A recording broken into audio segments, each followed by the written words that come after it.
Isa ang Libarbo Springs sa mga nakahilerang spring resort dito sa Purok Malipayon, Riverside, Labangal, Jensen. As you can see, napakalinis at napakalinaw ng tubig dahil flowing water yung source of water nila. Meron silang function area guys dahil pwede nyo pong exclusive ang buong resort na ito. Meron silang 2 pool dito guys. Yung kanina yung pinakita ko, kids pool yun, at ito naman yung kanilang adult pool. Sabi ng may-ari, pwede dong inumin yung kanilang flowing water dito kaya sinubukan ko na rin. Yung table and bench naman nila dito, 200 pesos lang. As you can see, ganito po kalinis yung kanilang pool. Kita yun imong biga din eh. So, murag nindot po di emote-emote dining dapitan, no?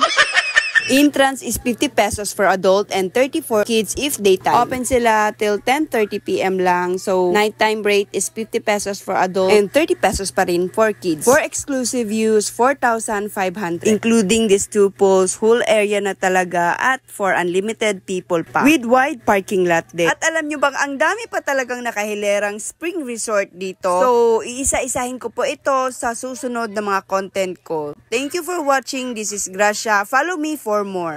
Malapit na matapos ang summer, pero nakapag-banding na ba kayo? Hello, Henny Ross for today's vlog. Share ko lang itong magandang spring resort na matatagpuan dito sa Riverside, Barangay Labangal, Jensen. Ito nga yung Safe House Resort.